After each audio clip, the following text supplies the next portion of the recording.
Today I'm going to be watching a video of the Two Bears Prom Night Horror Story, and okay, so I'm assuming this is like this is two stories in one.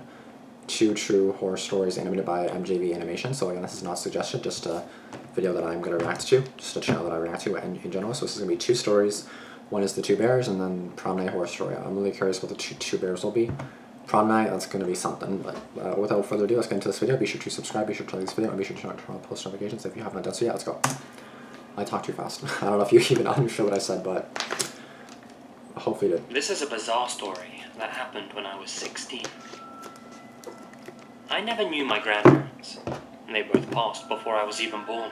But there was always a little piece of them in my home growing up. My mother, their daughter, kept a couple of souvenirs that belonged to them in our living room. Okay. They were two ornamental bears, Two bears, made of okay. china. One brown, one white. Other than their different colors, they were identical. I never liked the things myself. There was something uncanny about them. Their eyes always seemed a little too real for me. Not like bear eyes at all. Too much white in them. Too much humanness, if that makes sense. But that was neither here nor there. There were, of course, other things in our home that reminded my mother of her parents.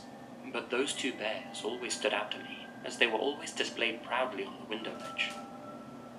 Apparently, my grandparents were really great people. My whole family agreed that I would have adored them. One night, I remember having a really vivid dream about those two bears. So vivid, in fact, that it still burned into my mind all these years later.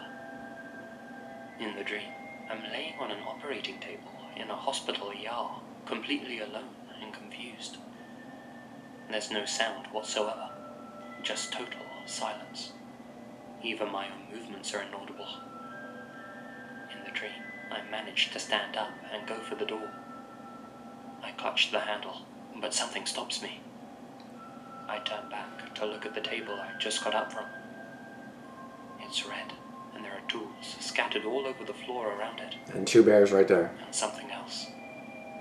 On the now stained red table are two familiar objects. The brown and white bears.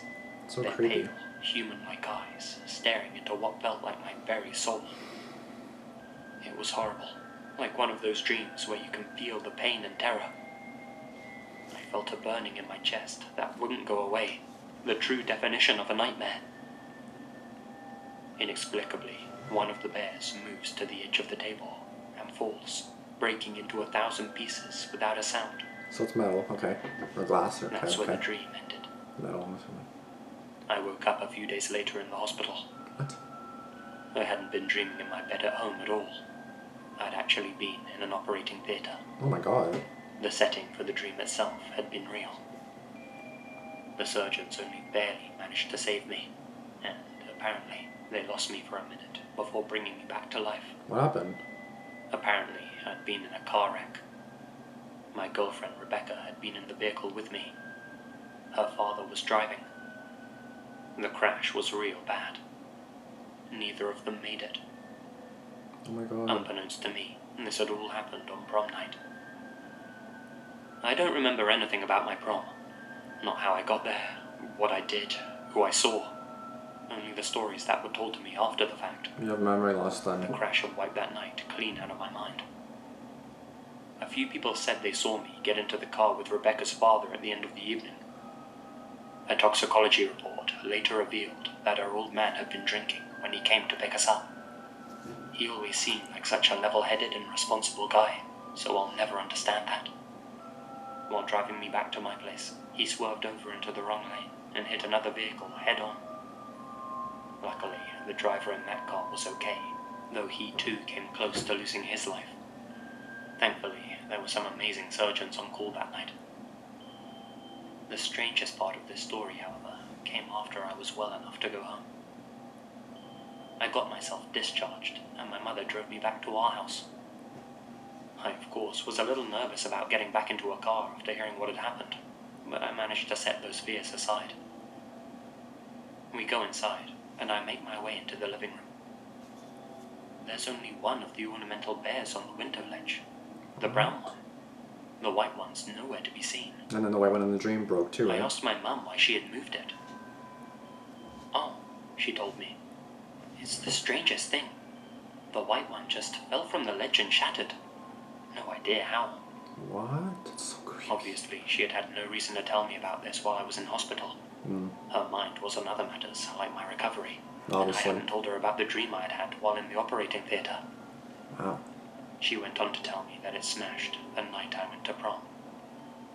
I put 2 and 2 together and finally confided in her about my dream. This all happened 10 years ago. Wow. I've mostly gotten over the trauma, though I still get the occasional flashback and feelings of survivor's guilt. I can't help but feel I was somehow being protected that night by 2 relatives I'd never even had the pleasure of meeting. My grandparents. Yeah, that's what I was thinking. Even That's like now, their grandparents. my mother and I sometimes catch ourselves looking at that lonely, brown ornamental bear on the living room window ledge, and, half-jokingly, say that I've still got 1 spare life left if I ever need to use it. Wow. That was so weird. Wow. The Hammerman. Recently, a buddy of mine was clearing out some old house that had been abandoned for years. Okay. While inside the attic, he came across a USB, which really stood out to him. Hammerman. Everything else in the house was old and decrepit, but the USB was obviously modern, not from the same time as all the other stuff in there.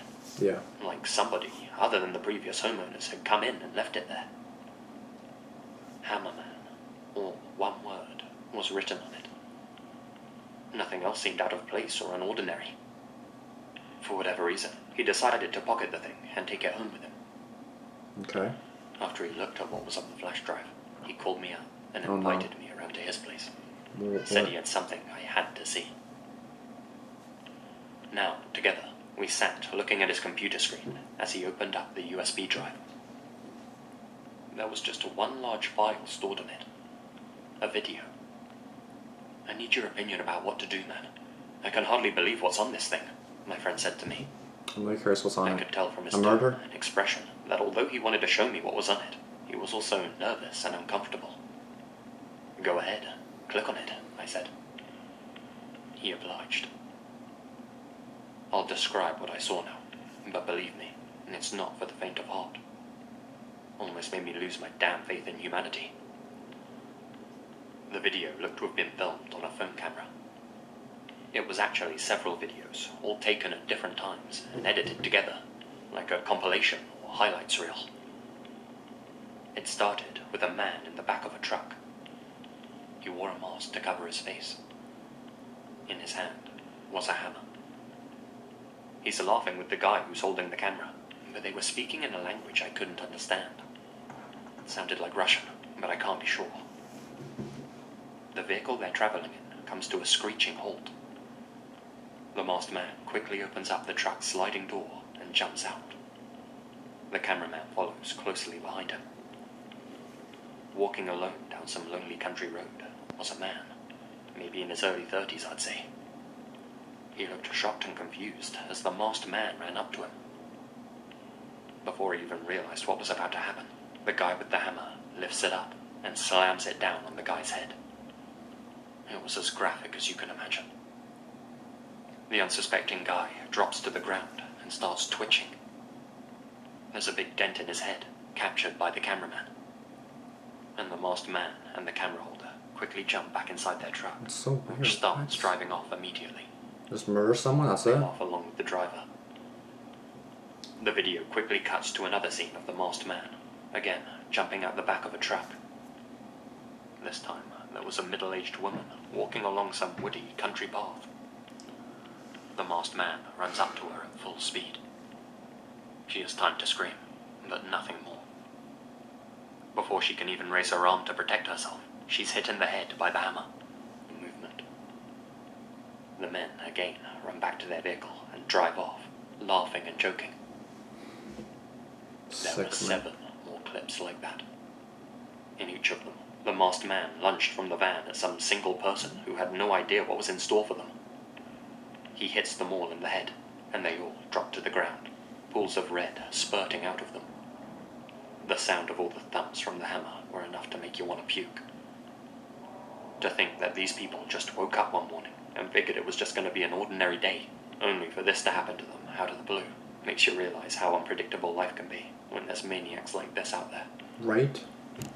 Anyway, I don't know exactly what this video was, when it was made, or where it came from, but it seemed to me like a group of madmen who just drove around lonely country roads, looking for innocent people to strike with a hammer. No rhyme or reason to it. I have no idea how it came to be in that abandoned house, nor do I know the fate of all the people in the video. From what I saw, I wouldn't say any of them survived.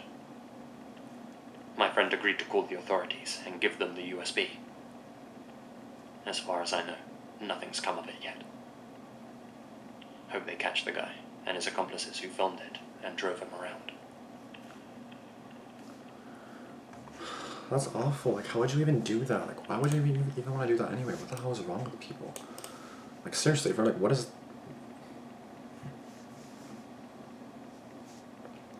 That's my thing exactly. Like, you never know who anybody is. Like, you don't know who's gonna do what. You don't know what you're going outside to. You don't know who you're gonna see outside on a walk. You don't know, like, who you're gonna see at work. You don't know. Well, looks like there's storms here. We're supposed to get storms today, so... I don't know if you can hear it pouring, but it's pouring a little bit. But, I mean... The first one was definitely something. Like, that was definitely kind of creepy. Like, that was... Wow. I already kind of said my thoughts during it, but yeah, I was kind of thinking that's like one of his grandparents, and it's like one it's like, I'm assuming you can definitely hear that, but I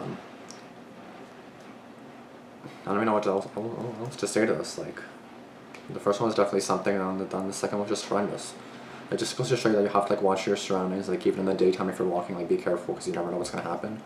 Like, you seriously don't know what's gonna happen at any point. You just don't know what's gonna happen at all. Honestly don't know, and that's the scary part. Anything can happen, so all I can say is stay safe, and maybe you have a weapon on you or something when you walk, I don't know, but I would probably recommend it now, because Jesus, like, you never know what's going to happen now, so ridiculous. But that's going to be the end of this video. Please stay safe and watch your surroundings, and I'll see you in the next video. Peace out. Thanks for watching.